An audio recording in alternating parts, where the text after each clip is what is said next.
کہو کیا ہم اللہ کے سوا ایسی چیز کو پکاریں جو نہ ہمارا بھلا کر سکے نہ برا؟ اور جب ہم کو اللہ نے سیدھا رستہ دکھا دیا تو کیا ہم الٹے پاؤں پھر جائیں؟ پھر تو ہماری ایسی مثال ہو جیسے کسی کو جنات نے جنگل میں بھلا دیا ہو اور وہ حیران ہو رہا ہو، اور اس کے کچھ رفیق ہوں جو اس کو رستے کی طرف بلائیں کہ ہمارے پاس چلا۔ کہہ دو کہ رستہ تو وہی ہے جو اللہ نے بتایا ہے، اور ہمیں تو یہ حکم ملا ہے کہ ہم اللہ رب العالمین کے فرما بردار بنیں، اور یہ بھی کہ نماز پڑھتے رہو اور اس سے ڈرتے رہو، اور وہی تو ہے جس کے پاس تم جمع کیے جاؤ گے، اور وہی تو ہے جس نے آسمان اور زمین کو تدبیر سے پیدا کیا ہے، اور جس دن وہ فرمائے گا کہ ہو جا تو حشر برپا ہو جائے گا، اس کا ارشاد برحق ہے، اور جس دن سور پھونکا جائے گا اس دن اسی کی بادشاہت ہوگی، وہی پوشیدہ اور ظاہر سب کا جاننے والا ہے، اور وہی دانا ہے، خبردار ہے۔ اور وہ وقت بھی یاد کرنے کے لائق ہے جب ابراہیم نے اپنے باپ آزر سے کہا تھا، تم کیا بتوں کو معبود بناتے ہو؟ میں دیکھتا ہوں کہ تم اور تمہاری قوم کھلی گمراہی میں ہو۔ اور ہم اس طرح ابراہیم کو آسمانوں اور زمین کے عجائبات دکھانے لگے تاکہ وہ خوب یقین کرنے والوں میں ہو جائیں۔ یعنی جب رات نے ان کو پردہ تاریکی سے ڈھانپ لیا تو آسمان میں ایک ستارہ نظر پڑا، کہنے لگے یہ میرا پروردگار ہے۔ جب وہ غائب ہو گیا تو کہنے لگے کہ مجھے غائب ہو جانے والے تو پسند نہیں۔ پھر جب چاند کو دیکھا کہ چمک رہا ہے تو کہنے لگے یہ میرا پروردگار ہے۔ لیکن جب وہ بھی چھپ گیا تو بول اٹھے کہ اگر میرا پروردگار مجھے سیدھا رستہ نہیں دکھائے گا تو میں ان لوگوں میں ہو جاؤں گا جو بھٹک رہے ہیں۔ پھر جب سورج کو دیکھا کہ جگمگا رہا ہے تو کہنے لگے میرا پروردگار یہ ہے، یہ سب سے بڑا ہے۔ مگر جب وہ بھی غروب ہو گیا تو کہنے لگے لوگوں، جن چیزوں کو تم اللہ کا شریک بناتے ہو میں ان سے بیزار ہوں۔ میں نے سب سے یکسو ہو کر اپنے آپ کو اسی ذات کی طرف متوجہ کیا جس نے آسمانوں اور زمین کو پیدا کیا ہے، اور میں مشرکوں میں سے نہیں ہوں۔ اور ان کی قوم ان سے بحث کرنے لگی تو انہوں نے کہا کہ تم مجھ سے اللہ کے بارے میں کیا بحث کرتے ہو؟ اس نے تو مجھے سیدھا رستہ دکھا دیا ہے، اور جن چیزوں کو تم اس کا شریک بناتے ہو میں ان سے نہیں ڈرتا، ہاں جو میرا پروردگار کچھ چاہے۔ میرا پروردگار اپنے علم سے ہر چیز کا احاطہ کیے ہوئے ہے۔ کیا تم خیال نہیں کرتے؟ بھلا میں ان چیزوں سے جن کو تم اللہ کا شریک بناتے ہو کیوں کر ڈروں، جبکہ تم اس بات سے نہیں ڈرتے کہ اللہ کے ساتھ شریک بناتے ہو جس کی اس نے کوئی سند نازل نہیں کی۔ اب دونوں فریق میں سے کون سا فریق امن و بے خوفی کا زیادہ حقدار ہے؟ اگر سمجھ رکھتے ہو تو بتاؤ۔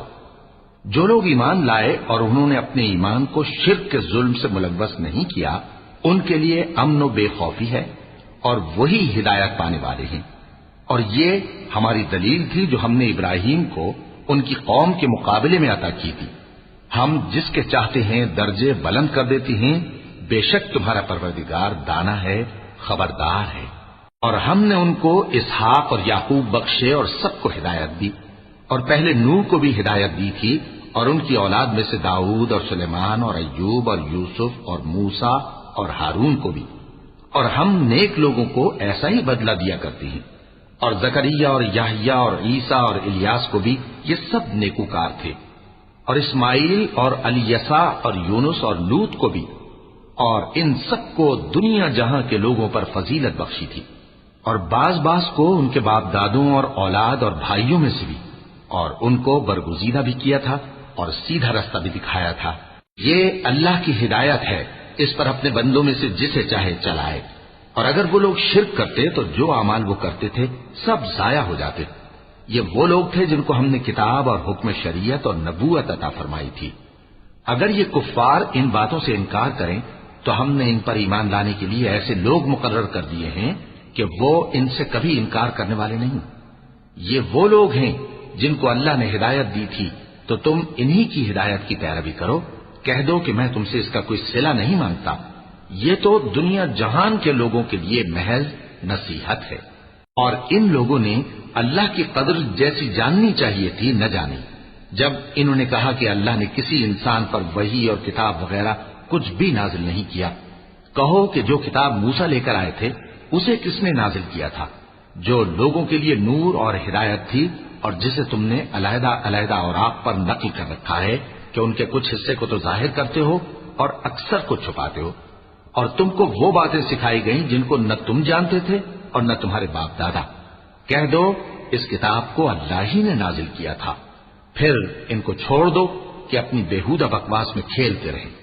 اور ویسی ہی یہ کتاب جسے ہم نے نازل کیا ہے بابرکت، جو اپنے سے پہلی کتابوں کی تصدیق کرتی ہے، اور جو اس لیے نازل کی گئی ہے کہ اے نبی تم مکے اور اس کے آس پاس کے لوگوں کو آگاہ کر دو، اور جو لوگ آخرت پر ایمان رکھتے ہیں وہ اس کتاب پر بھی ایمان رکھتے ہیں، اور وہ اپنی نمازوں کی پوری خبر رکھتے ہیں۔ اور اس سے بڑھ کر ظالم کون ہوگا جو اللہ پر جھوٹ باندھے یا یہ کہے کہ مجھ پر وحی آئی ہے حالانکہ اس پر کچھ بھی وحی نہ آئی ہو، اور جو یہ کہے کہ جس طرح کی کتاب اللہ نے نازل کی ہے اسی طرح کی میں بھی بنا لیتا ہوں۔ اور کاش تم ان ظالم یعنی مشرک لوگوں کو اس وقت دیکھو جب موت کی سختیوں میں مبتلا ہوں اور فرشتے ان کی طرف ہاتھ بڑھا رہے ہوں کہ نکالو اپنی جانیں، آج تم کو ذلت کے عذاب کی سزا دی جائے گی اس لیے کہ تم اللہ پر جھوٹ بولا کرتے تھے اور اس کی آیتوں سے سرکشی کرتے تھے۔ اور جیسا ہم نے تم لوگوں کو پہلی بار پیدا کیا تھا ایسا ہی آج اکیلے اکیلے تم ہمارے پاس آ گئے، اور جو مال و متاع ہم نے تمہیں عطا فرمایا تھا وہ سب اپنی پیٹھ پیچھے چھوڑ آئے، اور ہم تمہارے ساتھ تمہارے سفارشیوں کو بھی نہیں دیکھتے جن کی نسبت تم خیال کرتے تھے کہ وہ تمہارے سفارشی اور ہمارے شریک ہیں۔ آج تمہارے آپس کے سب تعلقات منقطع ہو گئے، اور جو دعوے تم کیا کرتے تھے سب جاتے رہے۔